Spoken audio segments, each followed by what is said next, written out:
Auquel il s'est adonné, le sénateur Ravi s'adressait à ses militants et sympathisants, ce qui n'a rien à voir avec la nation tout entière. La FGDPS constate avec indignation que le sénateur Ravi s'illustre à l'égard des affaires de l'État comme un monarque qui se convainc de détenir un pouvoir sacré d'un ascendant, d'un pouvoir sacré hérité d'un ascendant, qu'il peut donner à qui il veut et le reprendre quand il veut. Tout cela faisant fi du souverain primaire, le détenteur attitré du pouvoir. À sa communication, la FGDPS fait la mise au point suivante. De l'héritage prétendument positif laissé en 2019. Lorsque le sénateur Ravi affirme avoir laissé un pays pacifié et réunifié, devons-nous lui rappeler qu'avant son arrivée en RDC 1996, dans le rang du mouvement rebelle AFDEL dirigé par son mentor, Major James Kabarebe, soutenu par le Rwanda et l'Ouganda, notre pays, surtout dans sa partie Est, vivait dans une paix relative. Ne comptait quasiment pas autant de groupes armés qu'on en a compté après son départ du pouvoir en 2018.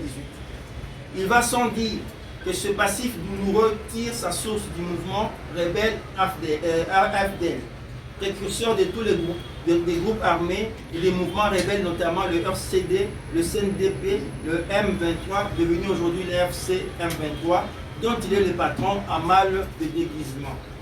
La force grise pour la démocratie et le progrès social note simplement une mauvaise réécriture de l'histoire à ce propos.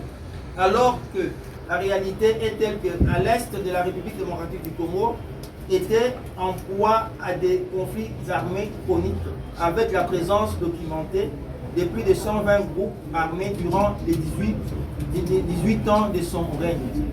Dès son accession au pouvoir, le président de la République, son Excellence Félix-Antoine Tshisekedi Tshilombo, a travaillé dur et continue à travailler pour apurer ses lourds passifs de plus de 30 ans dont il a hérité de la mandature passée. Et deux, de la rupture de la coalition FCC-CACH.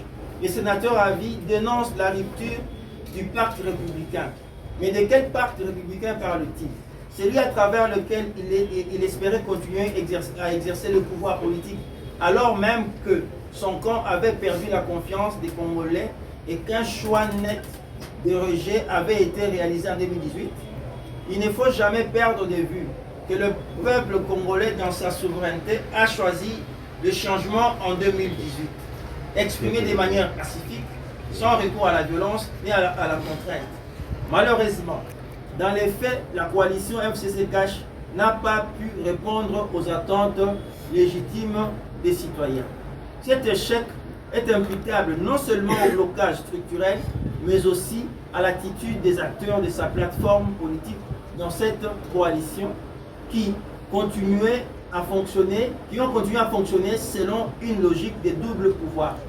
L'on se souviendra notamment de la ministre du portefeuille de l'époque, qui refusait de notifier des mandataires pourtant nommés par ordonnance présidentielle, ou encore des responsables du bureau de l'Assemblée nationale et du Sénat qui ont contesté la prestation des serments des juges constitutionnels pourtant nommés conformément à la Constitution.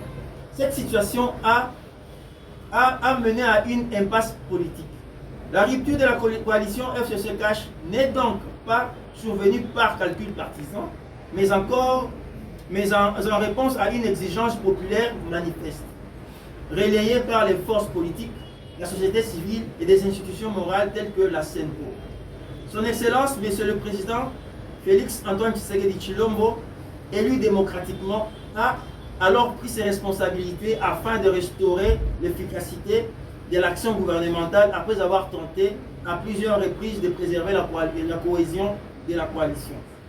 Il a lui-même reconnu à l'heure du bilan que cette rupture fut l'un des épisodes les plus douloureux de son premier mandat.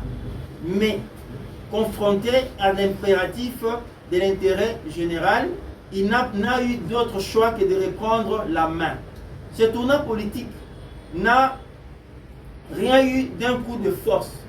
Il s'est inscrit dans le respect strict des mécanismes démocratiques et de règles institutionnelles en vigueur.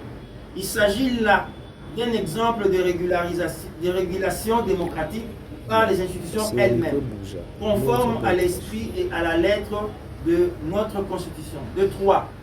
Des nominations à la Cour constitutionnelle et à la CENI. Il semble malheureusement nécessaire de rappeler au sénateur à vie la marque qu'il a laissée dans notre histoire politique récente. Depuis 2006, son régime s'est illustré par des pratiques qui ont profondément fragilisé la démocratie congolaise. En réalité, jamais il n'a véritablement cru à l'idéal démocratique. Chaque cycle électoral, sous son autorité, s'est conclu dans la contestation, souvent étouffée dans la violence et la répression. Comment oublier les affrontements armés en plein cœur de Gombe entre les forces loyales à lui et celles ralliées à son principal challenger.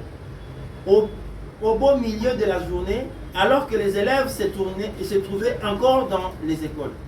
Une génération entière, aujourd'hui âgée de 20 à 30 ans, en porte encore les stigmates.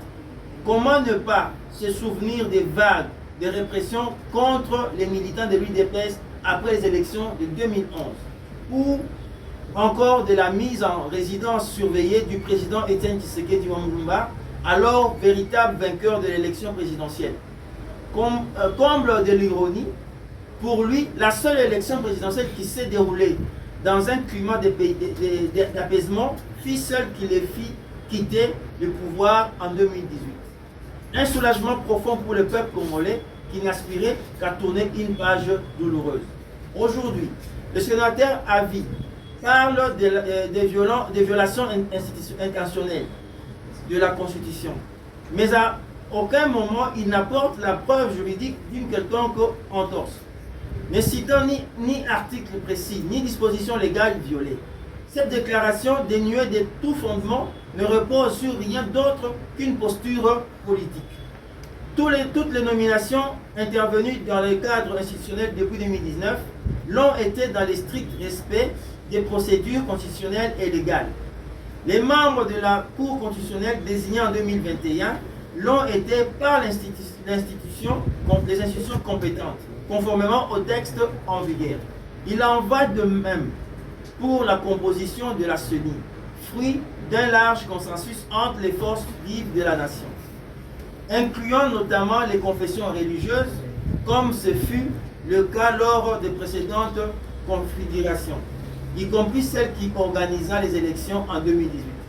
C'est ici le lieu de lui rappeler que les confessions religieuses qui avaient désigné l'actuel président de la CENI sont les mêmes qui avaient désigné son prédécesseur, son pantin qui dirige pour lui l'AFC M23.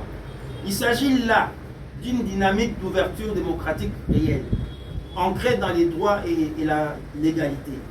Plutôt que d'agiter des accusations sans consistance, il serait plus utile pour l'avenir de notre pays que ceux qui ont dirigé dans le passé contribuent avec responsabilité à la consolidation de nos institutions dans le respect de la volonté des électeurs.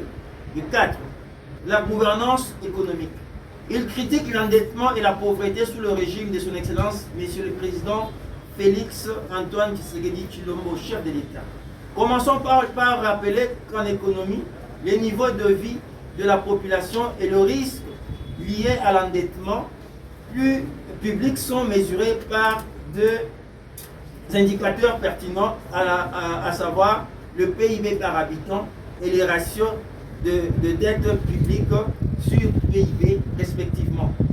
Revenons-en maintenant aux chiffres. S'agissant du PIB par habitant, le rapport de la Banque centrale du Congo renseigne que celui-ci s'est accru de 24% en 2018 et 2024, passant ainsi de 557 milliards à 693 milliards de dollars. Le niveau d'endettement, quant à lui, qui aurait été maîtrisé en 2010, est passé de 26% par rapport au PIB en cette année à seulement 16% en 2024. La République démocratique du Congo est aujourd'hui le pays le moins endetté en Afrique subsaharienne, dont la moyenne d'endettement se situe autour de 60% du PIB. C'est ici l'occasion de rappeler aux sénateurs avis que le niveau de la dette publique exprimée en valeur nominale ne vaut strictement rien dire en économie. Cet indicateur n'a de sens que lorsqu'il est rapproché au PIB. Durant ces 5 dernières années, les emprunts contractés ont servi, entre autres, à renforcer nos réserves d'échange par notamment la cession de 50% de DTS issus du crédit contracté auprès du FMI dans le cadre du programme triennal du gouvernement avec le FMI, appuyé par la facilité élargie de crédit, à financer des programmes du développement local des 145 territoires, des projets sociaux éparpillés à travers toute la République sur financement de la Banque mondiale dont la gestion des fonds est assurée de manière totalement orthodoxe, etc. À ce jour, l'inflation est maîtrisée et le franc congolais s'est stabilisé en 2024, malgré le contexte de la guerre qu'il mène à l'Est contre la République. Le programme réussi avec le FMI est un gage de sérieux budgétaire. La RDC n'a jamais été aussi bien portant et l'illustration peut être